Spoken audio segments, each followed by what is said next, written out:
Noong Pebrero 5, 2026, umupo si Pangulong Donald Trump sa isang plataporma. Sa harap ng ilan sa mga pinakamaimpluwensyang tao sa Estados Unidos, binigkas niya ang Mateo 5:8, isa sa mga beatitude, at pagkatapos ay nagbahagi ng isang personal na salaysay, isang pag-amin na nagpatigil sa mga manunood. Magugulat ka sa 5 aspeto nito. Kaganapan. Unang punto, ang eksaktong mga salita ni Donald Trump upang maunawaan ang konteksto. Ang Washington Hilton, ang ika-24 na pambansang almusal sa panalangin, isang tradisyon na umiral mula pa noong 1953. Bawat nakaupong pangulo simula kay Eisenhower, dumalo sa pulong na ito ng kahit isang beses.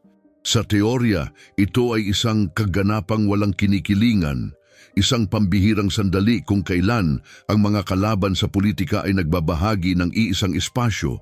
Nakahilig sila ang nangunguna at kinikilala ang isang bagay na higit pa sa anumang partido. Talumpati ni Trump, mahaba ang araw na iyon, 77 minuto, at doon niya sinipi ang sumusunod na talata. Mateo 5:8. Mapalad ang mga may malinis na puso, sapagkat makikita nila ang Diyos. Iyan pa lamang ay kahanga-hanga na. Ang mga mapapalad na kalooban ay kabilang sa pinakamahalagang mga turo. Ito ay malalim at mapanghamong mga turong ipinahayag ni Jesus. Ngunit hindi doon natapos si Trump at doon nagbabago ang lahat. Kaagad pagkatapos niyang banggitin ang talata, huminto siya sandali at ipinahayag, "At nais kong ikaw ay pakinggan mo ang bawat salita nito. Hindi ko alam kung naaangkop ito sa akin. Hindi ako sigurado. Hindi ko alam, Paula. Sa akin ba ito naaangkop? Hindi ako sigurado." Kinakausap niya si Pastor Paula White Cain, ang matagal na niyang espiritual na tagapayo na naroroon sa kaganapan. Iba't ibang reaksyon ang natanggap ng silid. Ang ilan ay tumawa, ang iba ay nagpahayag ng pagkaasiwa. Kaya, gawin natin ang halos walang nakakagawa simula nang mag-viral ang video na ito. Buksan ng Biblia at unawain kung ano talaga ang sinasabi ni Jesus. Ang salitang dalisay sa orihinal na Griego ay kataros. Ang ibig sabihin nito ay malinis, walang bahid, malaya mula sa pagkakasala. Ngunit hindi ito tumutukoy sa panlabas na pag-uugali. Hindi ito tungkol sa kung paano mo ipinakikita ang iyong sarili sa isang linggo ng umaga o ang imaheng ipinapakita niya sa ibang mga Kristiyano. Itinuturo ni kataros sa loob ang mga kaisipan, hangarin, kalooban at mga nakatagong motibasyon na tanging ang Diyos lamang ang nakakakita. Inilalarawan ni Jesus ang isang pusong hindi nahahati. Isang pusong malaya sa pagkukunwari na hindi nagsasagawa ng katuwiran para sa mga tagapakinig, kundi tunay at taus-pusong pagbabalik loob sa Diyos kahit na walang nakakakita, kahit na mahirap ang mga sitwasyon, kahit na kailangan ng aminin ng tao na hindi ito laging tumutugma sa mithiin. Isipin kung sino ang nasa harap ni Jesus nang sabihin niya iyon. Sila ay mga ordinaryong tao, mga mangingisda, mga maniningil ng buwis, mga itinakwil, mga makasalanan.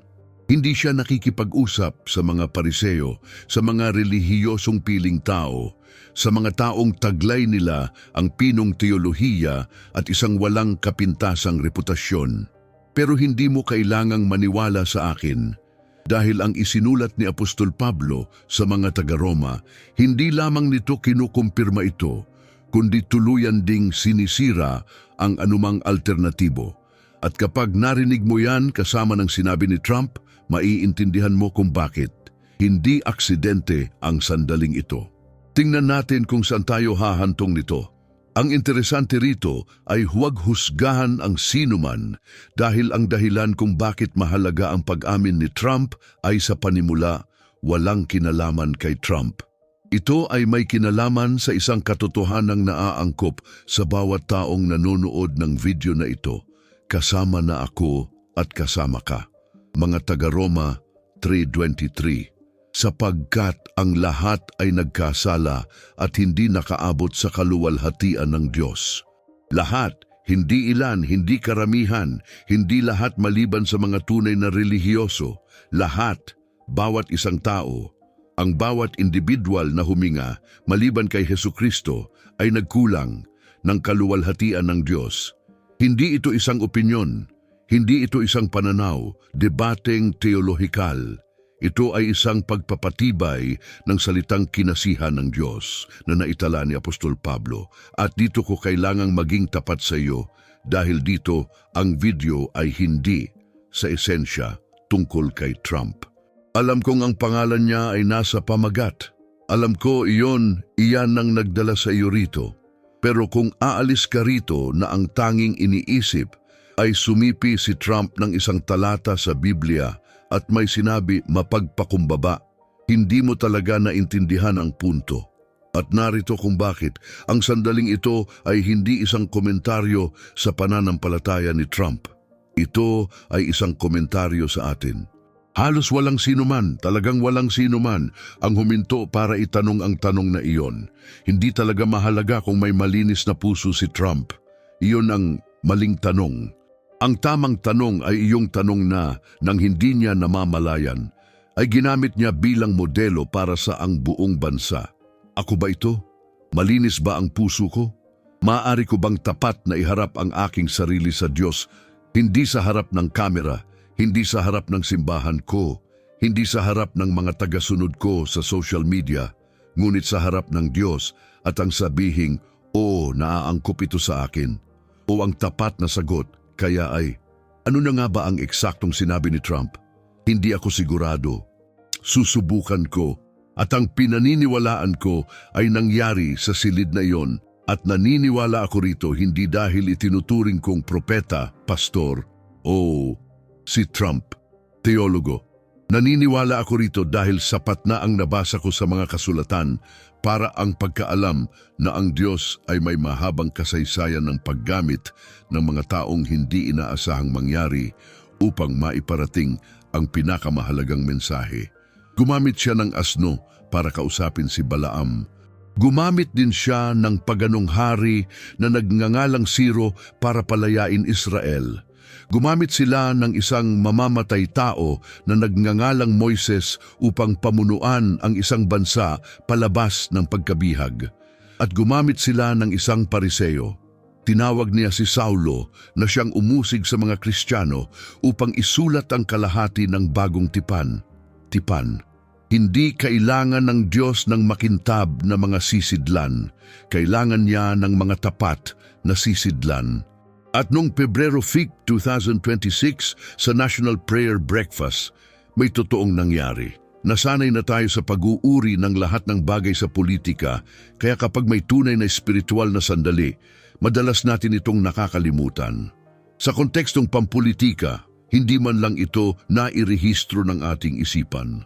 Nawawalan tayo ng kakayahang marinig ang mga kasulatan kapag ang mga ito ay nagmumula sa isang pinagmulan na ating ikinategorya na. Ikalawang punto, hindi namin inaasahan ang espiritual na lalim mula kay Trump. Sa totoo lang, hindi ko sinasadyang maging kawalang galang. Ang kaugnayan ni Trump sa banal na kasulatan ay palaging sa publiko, ito ay komplikado. Ang insidente ng 2 Korinto sa Liberty Universidad noong 2016, ang tugon na mata para sa mata ng tanungin tungkol sa paborito niyang talata. Ang larawang may hawak na Biblia sa Lafayette Square, mga sandaling iyon, kinondisyon pa nga nila ang marami sa kanilang mga taga-suporta na ituring ang kanilang mga pagtukoy sa Biblia bilang mababaw o palabas lamang. Kaya nang sipiin niya ang Mateo Liba Deutsch at pagkatapos ay gumawa ng isang tunay na malalim na pag-amin, karamihan sa mga tao ay mayroon ng mga filter na na-configure para itapon ang mensahe bago pa man ito bigkasin. At iyan ay isang problema. Dahil ang Diyos ay nagsasalita sa pamamagitan ng sinumang kanyang pipiliin, hindi sa pamamagitan ng sinumang kanyang pipiliin. Inaprubahan namin. At narito ang dahilan kung bakit ito ang pinakamahalagang bahagi ng video na ito.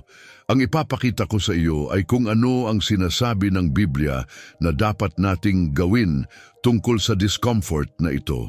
Huwag itong pigilan, huwag itong labis na gawin, huwag itong magpanggap na hindi ito umiiral. Ang Biblia ay mayroon mga tiyak na tagubilin kung ano ang mangyayari kapag narinig mo ang isang talata tulad ng Mateo 5:8 at ang iyong tapat na tugon ay, "Hindi ako sigurado kung naaangkop yan sa akin." At iyan nga ang katotohanang nagbibigay ng pinakapag-asa sa lahat, pagsusulat. Kaya, ano ang gagawin mo kapag narinig mo ang mapalad ang mga may malinis na puso? At may pagdududa ba ang tapat mong sagot?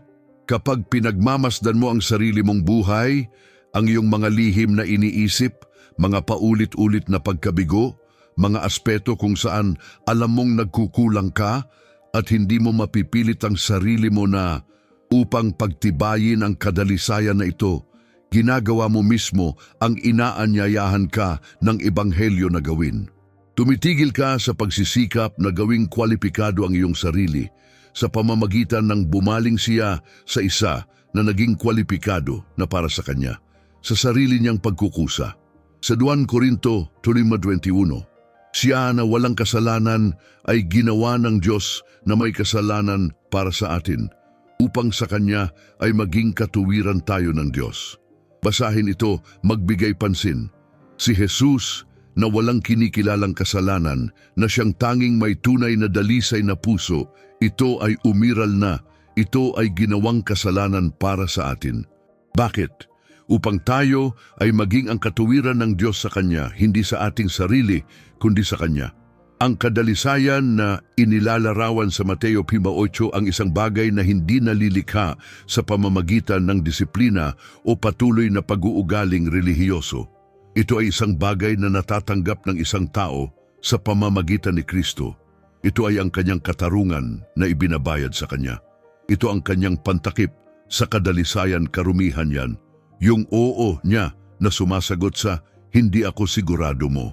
At iyon ang dahilan kung bakit ang pag-aatubili ni Trump, naiintindihan man niya ito sa teolohiya o hindi, ito ay tumuturo sa ebanghelyo ng may higit na katumpakan kaysa sa magagawa ng isang simple at may kumpiyansang pagpapatibay ng kadalisayan.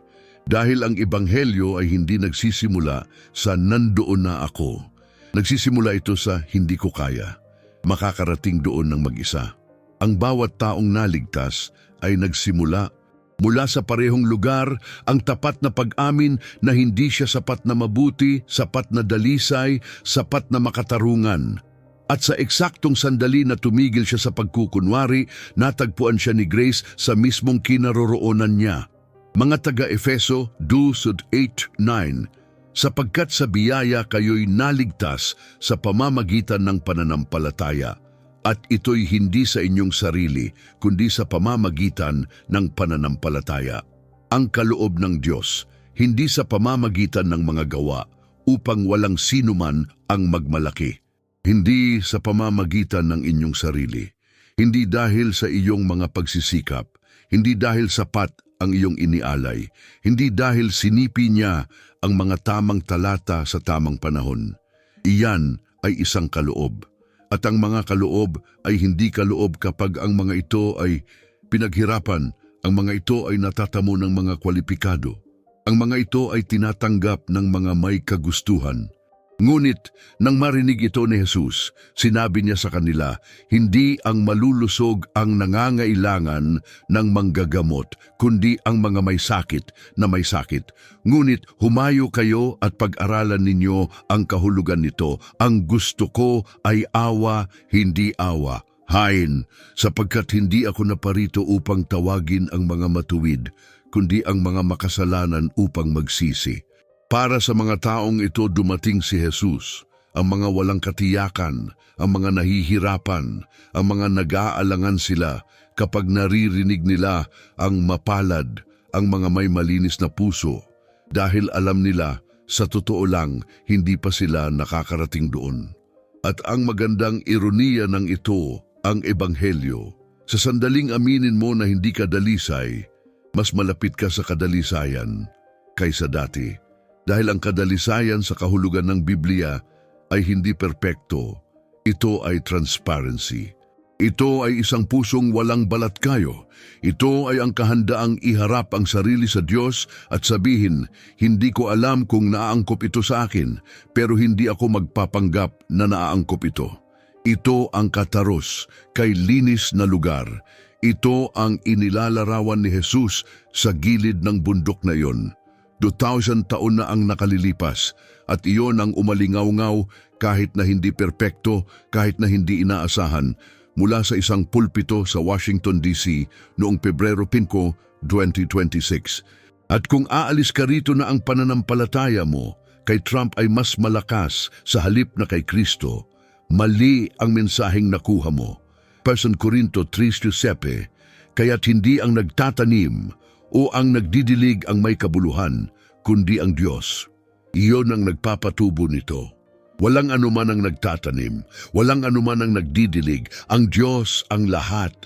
Paano kung piliin ng Diyos na gamitin ang isang sandali habang nag-aalmusal ng may panalangin sa pamamagitan ng isang di inaasahang tinig at sa di inaasahang paraan, upang ipaalala sa simbahang Amerikano na ang kadalisayan ay dumarating sa pamamagitan ng biyaya at hindi sa pamamagitan ng pagganap. Ang ating tugon ay dapat na salamat sa Diyos. Huwag mong ipagmalaki ang instrumento. Pansamantala lang ang instrumento. Ang totoo, walang hanggan. Huwag mong sambahin ang sinumang pinuno. Huwag mong ilagay sa pedestal ang sinumang pangulo. Huwag ipagkamali ang katapatan sa politika sa espiritual na pag-unawa. Ang tanging tunay na pamantayan ay si Kristo. Ito ay noon pa man at ito ay magpakailanman. Kaya ano ang aral? Ano ang hindi naunawaan ng karamihan sa mga Kristiyano? Hindi ito ang mismong talata. Karamihan sa mga mananampalataya ay kayang bigkasin ang mga beatitude habang natutulog. Hindi ang mismong talumpati. 77 minuto ng politika at mga posisyon na malapit ng magunaw, pagkalimot.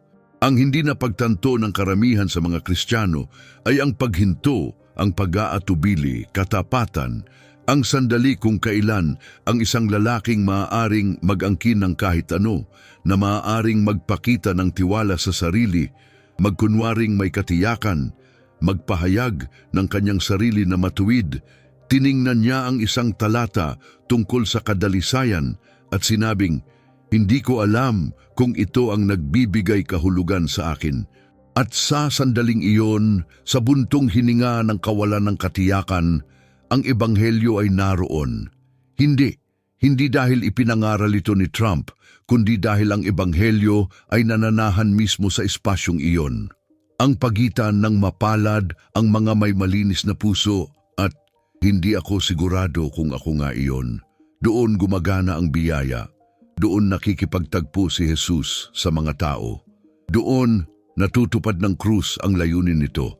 Mga taga-Roma, Pine 8, ngunit ipinakita ng Diyos ang kanyang pag-ibig sa atin sa pamamagitan nito. Si Kristo ay namatay para sa atin. Noong tayo'y mga makasalanan pa. Hindi pagkatapos nating linisin ang ating mga sarili, hindi pagkatapos nating ayusin ang lahat, habang tayo ay hindi pa rin sigurado, nahihirapan pa rin at nagsasabing, susubukan ko, namatay si Kristo para sa atin, iyan ang mensahe. Iyan ang nakatago sa sandaling iyon. Karamihan sa mga Kristiyano ay nabigong mapagtanto ito, hindi dahil ito ay nakatago, kundi dahil ito ay nakatago, dahil masyadong tapat, masyadong hilaw, masyadong malapit sa realidad na kinakaharap nating lahat. Kaya hayaan ninyong itanong ko rin ang parehong tanong na itinanong ni Trump kay Paula White. Mateo 5:8. Angkop ba ito sa iyo? Mayroon ka bang dalisay na puso? Paano kung ang tapat mong sagot ay, hindi ako sigurado? Sinusubukan ko. Pagkatapos ay binabati kita. Ikaw mismo ang tipo ng tao, Jesus. Naparito siya upang hanapin ito. At ang biyayang inilarawan niya sa gilid ng bundok na yon ay hindi naghihintay sa kanya. Karapat-dapat ka rito. Naghihintay ito sa iyo na matanggap ito sa pamamagitan ni Kristo biyaya. Sa pamamagitan ng parehong awa na tumatanggap sa bawat isa sa atin sa ating pinakamahihirap na sandali. Hindi tiyak, mas taus-puso, mas makatao. Iyan ang hindi napagtanto ng karamihan sa mga Kristiyano. Inamin lang ni Trump ang isang bagay na ikinagulat ng lahat, Oktubre 13, 2025, sa taas na 10,168 metro sa ibabaw ng karagatang Atlantiko. Sakay ng Air Force One, ang pinakamalakas na sasakyang panghimpapawid sa mundo, paghahatid sa pinakamakapangyarihang tao sa mundo. Ang Pangulo, si Donald Trump, ilang sandali matapos i-anunsyo ang isang makasaysayang kasunduang pangkapayapaan para sa gitnang silangan, pinalaya ang mga bihag, natapos ang mga labanan, mga bansa nagkakaisa.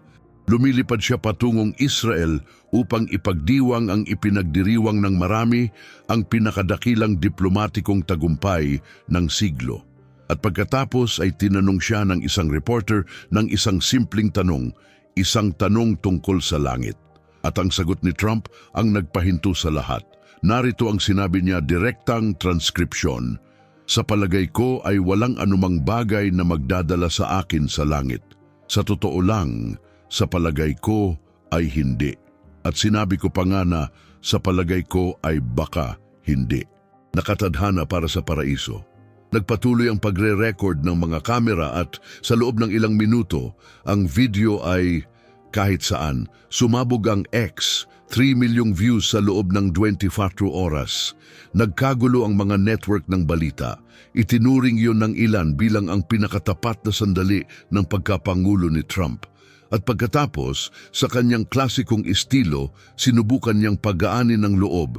Siguro nasa paraiso na ako ngayon, lumilipad kasama ang hukbong panghimpapawid. Isa, paano yan? Hindi ka panipaniwala ang eroplanong ito. Pero hindi pa tapos si Trump.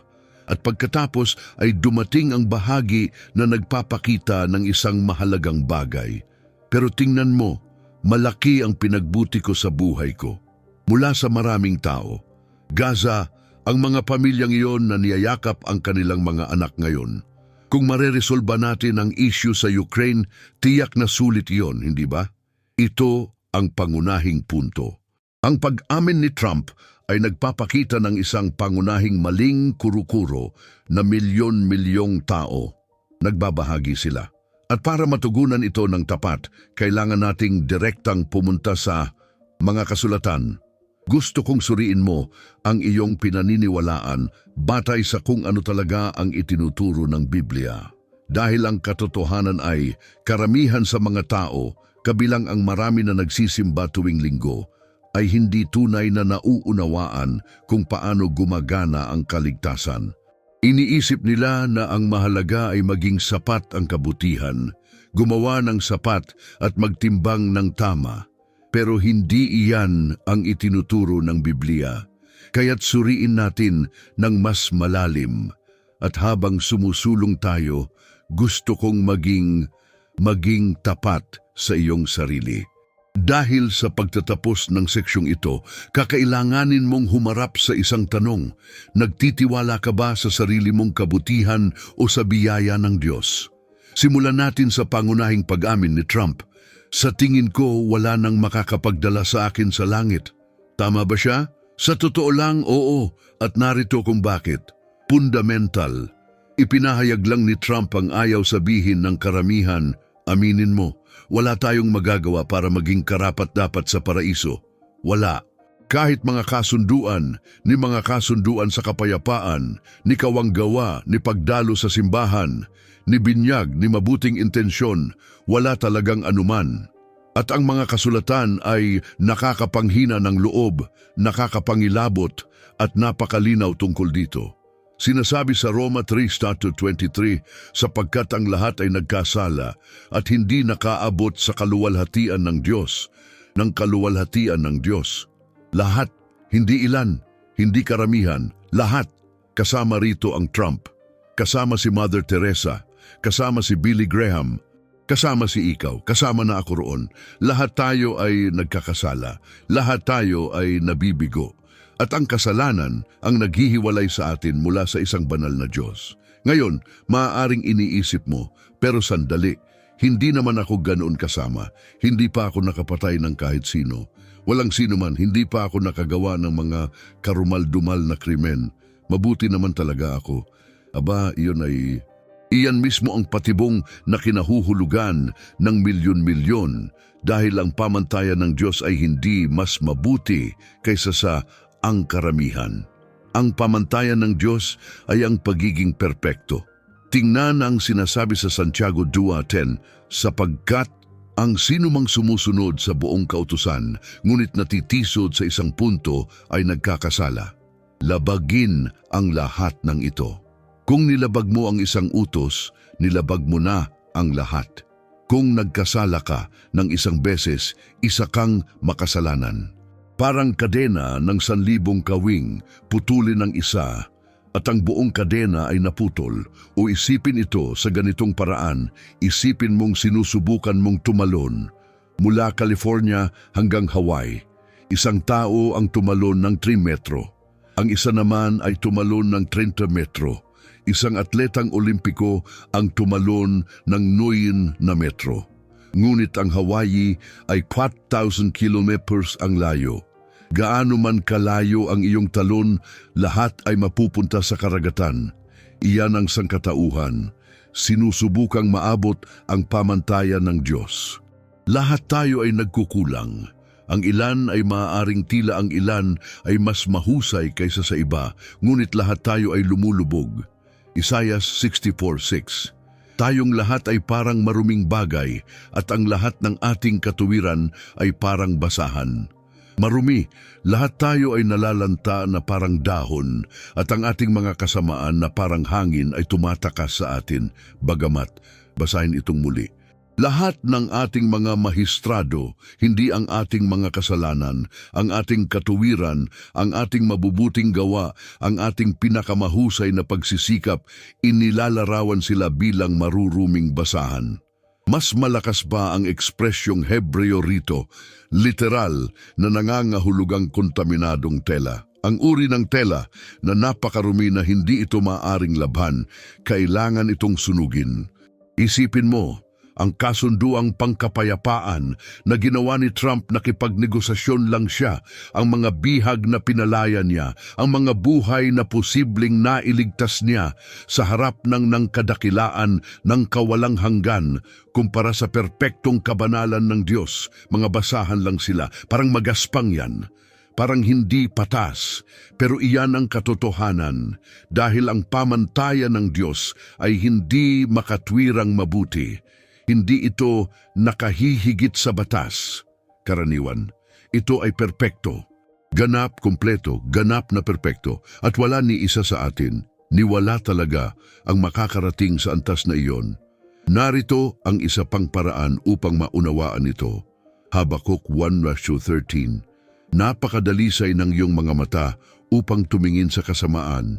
Hindi mo makikita ang kasamaan upang tumingin sa kasamaan. Ang Diyos ay napakabanal, napakadalisay, napakaperpekto na hindi man lang niya kayang tingnan ang kasalanan. Kaya kapag iniharap natin ang ating mga sarili sa Kanya, dala ang ating mga mabubuting gawa. Ang pagkilos ay parang pagpunta sa isang kasal na suot ang marumi at punit na damit na may bahid ng basura. At asahan mong maupo ka sa pangunahing mesa.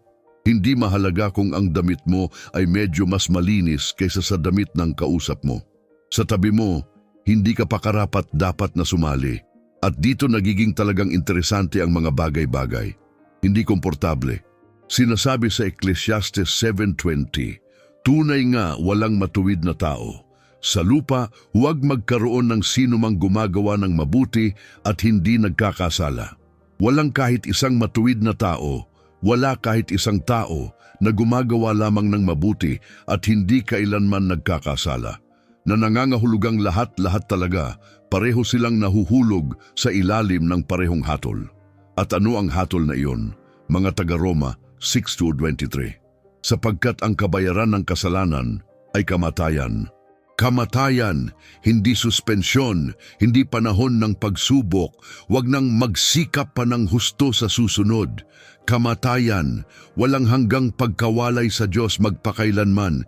Iyan ang karapat-dapat tayo rito.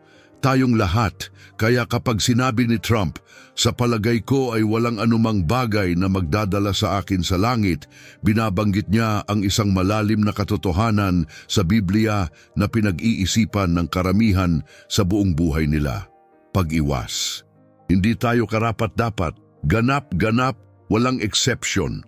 Ngunit narito na ito, tila natigil doon ang pag-unawa ni Trump dahil may pangalawang bahagi pa ito.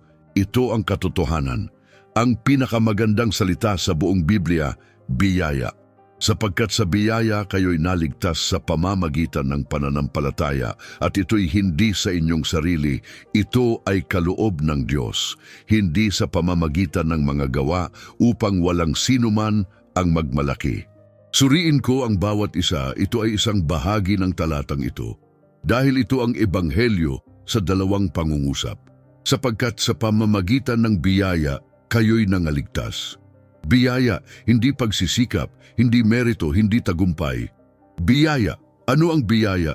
Hindi nararapat na pabor, hindi nararapat na kabaitan, pagtanggap ng isang mabuting bagay na hindi mo pinaghirapan at hindi mo kayang pagtrabahuhan. Ang kaligtasan ay isang-isang regalo, hindi suweldo, hindi gantimpala, hindi tropeyo na napanalunan. Sa pamamagitan ng pananampalataya. Ang tanging kailangan ay pananampalataya, tiwala, pagdepende kay Jesus. Hindi sa sarili, wala sa resume mo, wala sa mga nagawa mo. Kapag may nagbigay sa iyo ng regalo sa kaarawan, hindi mo ito binabayaran. Hindi ka nagtatrabaho para makuha ito. Hindi mo kailangang maging karapat-dapat dito. Magpasalamat ka lang at matatanggap mo, iyan ang kaligtasan. Hindi sa pamamagitan ng mga gawa. At narito ang mahalagang punto, hindi sa anumang bagay na iyong nagawa, hindi sa pamamagitan ng iyong mga gawa. Mga kasunduang pangkapayapaan, hindi dahil sa kanilang kawanggawa, hindi dahil sa kanilang regular na pagsisimba, hindi dahil sa kanilang mga panalangin, hindi dahil sa kanilang mga sakripisyo, walang paggawa ng tao, walang pagsisikap, walang merito, upang walang sinuman ang makapagmalaki. Bakit? Dahil kung karapat-dapat lang sana tayo, magyayabang tayo. Ikukumpara natin ang ating mga sarili sa isa't isa. Lilikha tayo ng mga hierarkiya. Maaari nating sabihin, mas ligtas ako kaysa sa iyo dahil mas marami akong nagawa. Ngunit dinisenyo ng Diyos kaligtasan upang walang sinuman, kahit ang isang pangulo, ang makapagmalaki, upang ang lahat tumayo sa patag na lupa sa paanan ng krus, ang mamamatay tao at ang misyonero, ang adik sa droga at ang diakono, si Trump at ang lalaking walang tirahan, lahat ay pantay. Nangangailangan ng biyaya at lahat ay pantay-pantay na walang kakayahang iligtas ang kanilang mga sarili. Ngayon, hayaan ninyong ipakita ko sa inyo kung bakit ito ay talagang mabuting balita. Dahil kung ang kaligtasan, kung nakadepende ito sa iyong pagganap, hindi ka kailanman magkakaroon ng seguridad, hindi mo malalaman kung sapat na ang iyong nagawa. Ilang mabubuting gawa ang sapat? 1,000, 1,000,000? Paano mo malalaman kung nalampasan mo na ang linya sa pagitan ng hindi sapat at katanggap-tanggap? Hindi mo kaya, imposibleng maging pamantayan ito, ngunit binabago ng biyaya ang lahat. Mga taga-Roma read Pascas 8. Ngunit ipinakita ng Diyos ang kanyang pag-ibig sa atin sa pamamagitan nito. Si Kristo ay namatay para sa atin. Noong tayo'y mga makasalanan pa. Hindi pagkatapos nating magretiro, hindi pagkatapos nating mapatunayang karapat-dapat tayo habang mga rebelde pa rin tayo noon. Namatay si Jesus para sa iyo noong ikaw ay nasa pinakamasamang kalagayan. Hindi noong deserve mo yan kahit hindi, biyaya yan. Ngayon suriin natin ang biro ni Trump. Dahil sa katunayan, mas nagbubunyag ito kaysa sa mismong pag-amin. Sabi niya, siguro nasa paraiso na ako ngayon, lumilipad sakay ng Air Force One. At ang mga tao tumawa sila. Isang nakakatawang ginhawa, isang klasikong maniobra ni Trump para ilihis ang atensyon. Pero isipin mo nga, ano ang pinagsasabi niya? Ikinukumpara niya ang Air Force One, ang pinakamataas na bahagi ng kapangyarihan, karangyaan at prestihiyo sa langit. At sa totoo lang, iyan ang pinaniniwalaan ng karamihan, na ang langit ay isa lamang isang pinahusay na bersyon ng daigdig. Mas ginhawa, walang problema, isang uri ng walang hanggang bakasyon. Ngunit hindi iyan ang itinuturo ng Biblia, at si Jesus ay nagbabala ng tiyak laban sa mentalidad na iyan. Mateo 19:21, huwag kayong magimpok ng kayamanan para sa inyong sarili sa langit, lupain, kung saan sumisira ang tanga at kalawang, at kung saan ang mga magnanakaw ay nanghihimasok at sila'y nagnanakaw. Ngunit mag-ipon kayo para sa inyong sarili ng mga kayamanan sa langit, kung saan walang mga tanga at mga insekto ang nakakapasok at nakawin. Hindi ito kinakalawang o kinakalawang, at kung saan walang mga magnanakaw na pumapasok o nagnanakaw. Kung nasaan ang iyong kayamanan, naroon din ang iyong puso. Nasaan ang kayamanan ni Trump? Sa eroplanong iyon, sa kasunduang pangkapayapaan na iyon, sa ang kanyang pamana, sa kanyang pangalan, ay nasa mga gusali at aklat ng kasaysayan. Dahil sabi ni Jesus, kung nasaan ang iyong kayamanan, naroon din ang iyong puso. At kung ang iyong kayamanan ay mga ari-arian sa lupa, pera, kapangyarihan, katanyagan, kaginhawahan, ang puso mo ay makalupa. Kung ang kayamanan mo ay makalangit, ang makilala ang Diyos, ang paglingkuran siya upang makaipon ng mga walang hanggang gantimpala, ang puso mo'y makalangit.